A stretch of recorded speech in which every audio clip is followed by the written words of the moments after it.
semuanya, perkenalkan saya Sakina, mahasiswa program studi akuntansi dari Universitas Internasional Batam. Jadi kali ini saya akan menjelaskan beberapa poin dasar mengenai kontrak drafting atau biasanya disebut dengan penyusunan kontrak. Jadi basic pertama dalam kontrak drafting itu ada 3. Yang pertama itu ada perikatan, perjanjian, dan kontrak. Pertama ada perikatan.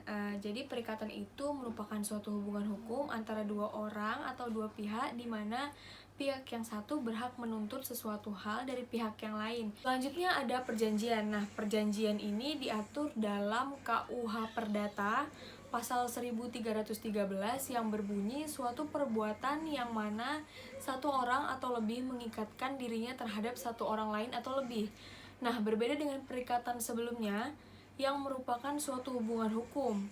Perjanjian merupakan suatu perbuatan hukum. Perbuatan hukum tersebut yang dapat menimbulkan adanya hubungan perikatan sehingga dapat dikatakan bahwa perjanjian itu merupakan sumber perikatan. Nah, yang ketiga ada kontrak. Perjanjian maupun kontrak sebenarnya mengandung pengertian yang sama, yaitu perbuatan hukum untuk saling mengikatkan antar pihak yang terlibat ke dalam suatu hukum perikatan. Sebelum menjalankan bisnis harus ada perjanjian tertulis ya, yang itu kontrak ditandatangani oleh antar pihak yang terlibat.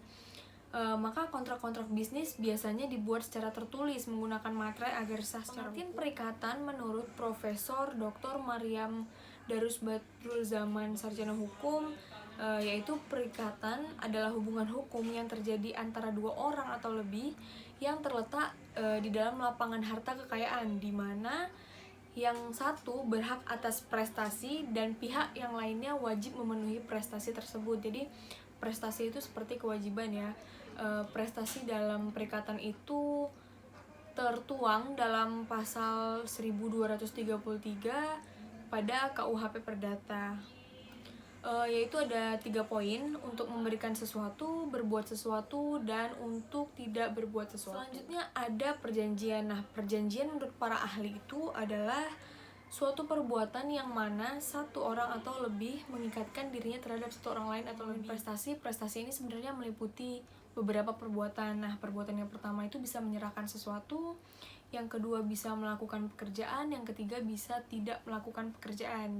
Jika ada prestasi maka ada wan prestasi. Nah, wan prestasi itu juga meliputi beberapa perbuatan. Nah, wan prestasi merupakan lawan dari prestasi, yaitu tidak menepati janji atau tidak menepati kewajiban-kewajiban yang tertuang. Jika mereka tidak melaksanakan prestasi itu, tidak melaksanakan prestasi yang tertuang dalam kontrak, itu disebut dengan wan prestasi. Wan prestasi sendiri bisa terjadi karena kelalaian maupun kesengajaan. Contoh dari wan prestasi itu adalah misalnya kita membuat perjanjian jual beli. Nah, saya sebagai debitur memiliki kewajiban untuk menyewakan rumah kepada pihak kedua, sedangkan pihak kedua berkewajiban untuk membayarkan uang sewa rumah tersebut kepada saya sebagai pemilik rumah. Tetapi setelah melakukan perjanjian dan seiring berjalannya waktu, pihak kedua tersebut tidak menjalankan kewajibannya, tidak memenuhi kewajibannya dengan membayar uang sewa rumah kepada saya. Itu merupakan sebuah wan prestasi yang dilakukan oleh pihak kedua kepada saya sebagai pemilik rumah. Selanjutnya kita akan membahas tentang syarat sah suatu perjanjian. Nah, syarat sah suatu perjanjian menurut pasal 1320 KUH Perdata ini terbagi menjadi 2 subbab. Yang pertama ada subjektif dan yang kedua ada syarat objektif. Selanjutnya kita akan membahas tentang asas-asas perjanjian yang diatur dalam KUH Perdata. Nah, jadi asas-asas yang diatur dalam KUH Perdata itu ada 5. Yang pertama itu adalah asas kebebasan berkontrak atau freedom of contract. Jadi pengertiannya itu setiap orang dapat secara bebas membuat perjanjian hukum selama memenuhi syarat sahnya perjanjian. Yang 4 tadi, dan tidak melanggar hukum, kesusilaan, serta ketertiban umum. Nah, jadi sebenarnya semua orang itu bisa membuat perjanjian asal mereka tidak melanggar hukum yang berlaku. Selanjutnya ada asas kepastian hukum. Nah, asas kepastian hukum ini lebih ke kalau salah satu pihak melakukan prestasi atau ingkar janji terhadap perjanjian tersebut, hakim bisa meminta pihak yang melakukan prestasi atau ingkar janji tersebut menyelesaikan kewajibannya atau memenuhi hak dari si yang menuntut sesuai perjanjian. Bahkan hakim dapat memerintahkan pihak yang lain untuk membayar ganti rugi. Maksudnya pihak yang lain itu yang melakukan prestasi untuk ganti rugi kepada pihak yang dirugikan. Jadi selanjutnya kita akan membahas tentang asas konsensualisme. Jadi konsensualisme itu artinya sepakat ya. Pada dasarnya perjanjian sudah lahir sejak detik tercapainya kata sepakat. Jadi jika kedua pihak atau lebih sudah deal-dealan setelah negosiasi sudah mencapai kata sepakat, itu sebenarnya sudah terbit perjanjian, cuman tidak dibuktikan secara hukum. Jadi untuk memperkuat bukti hukum bahwa mereka sudah mencapai kata sepakat itu dibuatlah perjanjian antar pihak. Selanjutnya ada asas itikat baik. Jadi asas itikat baik itu berarti keadaan di mana para pihak wajib berkata jujur, saling terbuka dan saling percaya selama melaksanakan perjanjian itu.